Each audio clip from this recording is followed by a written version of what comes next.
இன்றே டவுன்லோட் செய்து உங்கள் ஃபேவரட் ஷோக்களை என்ஜாய் பண்ணுங்க.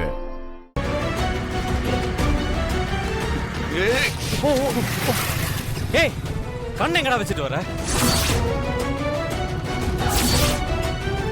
கொஞ்சம் மிஸ் ஆயிருந்தா ஆளே காலியா இருப்பேன். போடா.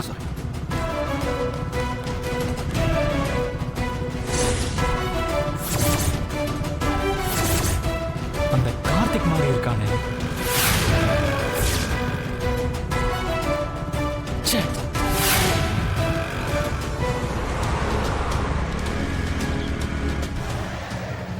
என்னடா ஏன் ஒரு மாதிரி இருக்க?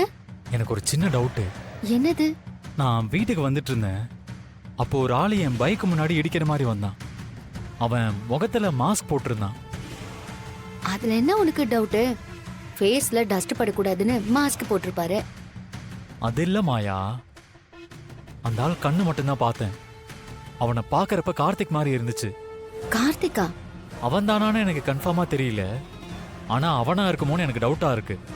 ஏன்னா அவன் அடிக்கடி ஜெயில இருந்து வந்துட்டு போயிட்டு இருக்கான்ல. அவன் வெளியே வந்திருக்கான்னா கண்டிப்பா காரணம் இல்லாம வந்திருக்க மாட்டான்.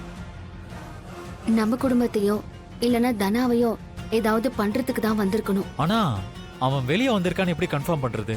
ஜெயில நம்மளுக்கு ஹெல்ப் பண்ண ஒரு கான்ஸ்டபிள் இருக்கார்ல, அவர்கிட்ட கால் பண்ணி கேளு. சரி, கால் பண்ணு.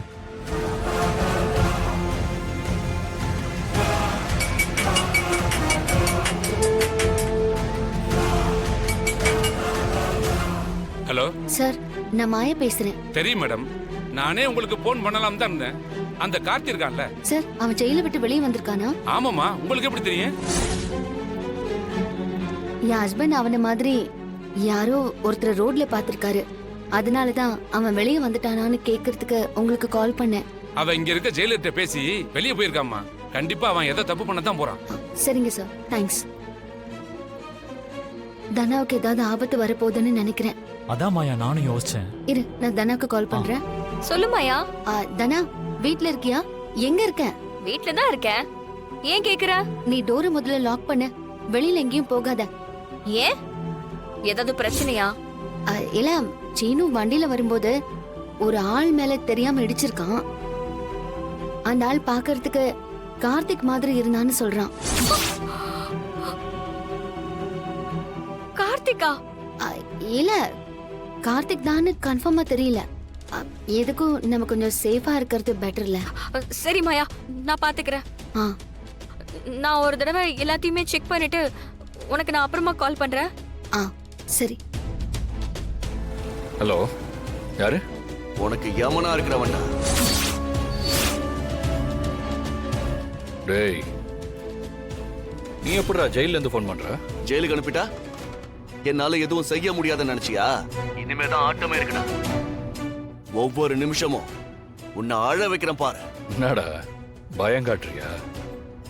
ஆம்பளையா இருந்தா நேர்ல வாடா. வரேன்டா, வரேன். உன்கிட்ட இல்ல, உன் பொண்டாட்டிக்கிட்ட.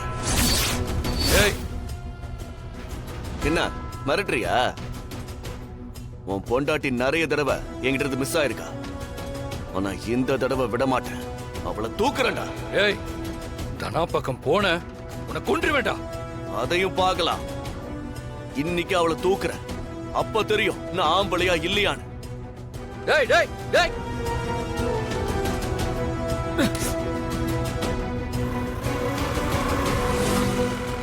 சார், என்னாச்சு சார்? ஏதாவது பிரச்சனையா? ஒண்ணு இல்லண்ணே, எனக்கு ஒரு உதவி பண்ண முடியுமா? இந்த வண்டியை 2 மணிக்குள்ள சண்முக பவனை கொண்டு போயிடுங்க. தயவு செஞ்சு லேட் பண்ணிட வேண்டாம். அப்போ சார் நீங்க? எனக்கு ஒரு வேலையா வீடு வரைக்கும் போகணும். போயிட்டு வந்துடுறேன். நீங்க வண்டி எடுத்துட்டு சீக்கிரம் கிளம்புங்க, நான் வந்துடுவேன். சரிங்க சார், ஓகே. சார், சொன்ன மாதிரி அந்த கதிரை பாதியிலே ஓட விட்டீங்களே, அடுத்து என்ன பிளான்?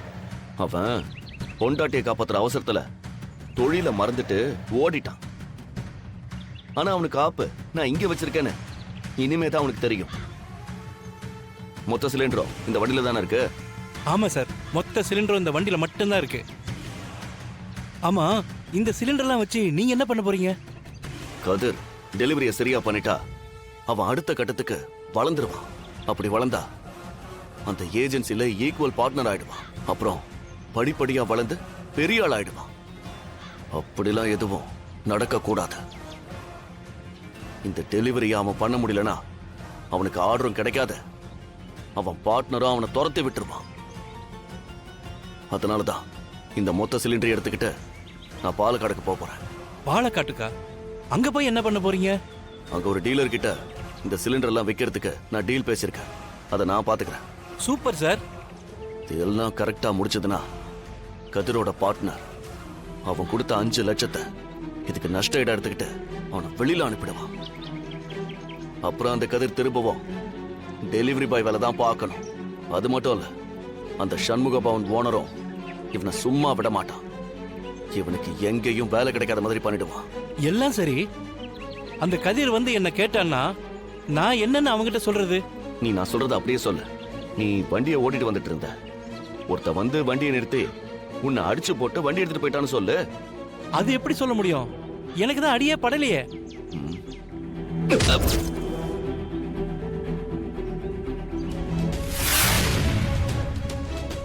இங்க பாரு, நான் இந்த ஊரோட பார்டரை கிராஸ் பண்ணதும் உனக்கு ஃபோன் பண்றேன்.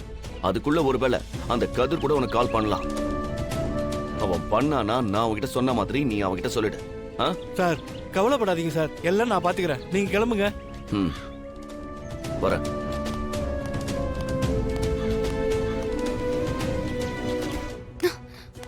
கதிர், உனக்கு நான் ஃபோன் பண்ணேன், லைன் கிடைக்கவே இல்ல. அந்த கார்த்திக் தெரியும், ஜெயில இருந்து வெளியே வந்துட்டான். தனாவை தூக்கிடுவேன்னு எனக்கே கால் பண்ணி சவால் படுறான்.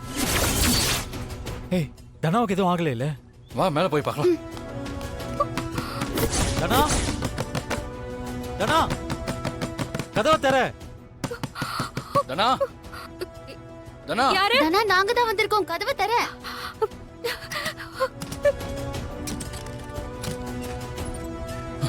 தனா, தனா, ஏய், என்னாச்சு? எதுக்கு இது கத்தியெல்லாம்? தனா, இங்க கார்த்திக் வந்தானா? இல்ல, வரல. கதிர், அவன் இங்க வரலனா அப்புறம் எதுக்கு உனக்கு ஃபோன் பண்ணி மிரட்டினா? சும்மா பயமுறுத்த தான் பார்த்திருப்பான். இல்ல, அவன் சும்மா தேவையில்லாம சொல்லியிருக்க மாட்டான். கண்டிப்பா ஏதோ பிளான் பண்ணியிருக்கான். கரெக்ட் தான். இல்லனா அவன் எதுக்கு ஜெயில இருந்து வெளியே வந்திருக்கணும்? உன்கிட்ட வரேன்னு சொல்லிட்டு எங்க போயிருப்பான்? ஒருவேளை வேற ஏதாவது செய்ய நம்மள டைவர்ட் பண்ணி இங்க வர வச்சிருக்கானா? தெரியலையே. அவனே வாலண்டியரா எனக்கு ஃபோன் பண்ணி மிரட்டினான். அப்போ என்ன டைவர்ட் பண்றதுக்காக தான் இருக்கும். அவன் ஃபோன் பண்ணும்போது நீ எங்க இருந்த? நான் ஒரு டெலிவரி கொடுக்க போயிட்டு இருந்தேன் மாயா. சொல்லியிருந்தேன்ல ஒரு பெரிய ஆர்டர் எடுத்திருக்கேன்னு. 100 சிலிண்டர் கொடுக்கணும். அதுக்கு தான் சண்முக பவன் வரைக்கும் போயிட்டு இருந்தேன். அவன் ஃபோன் பண்ண உடனே வேலை செய்யற ஆளுக்கிட்ட வண்டியை கொடுத்துட்டு அவரை கிளம்பி போக சொல்லிட்டு நான் உடனே இங்க வந்துட்டேன்.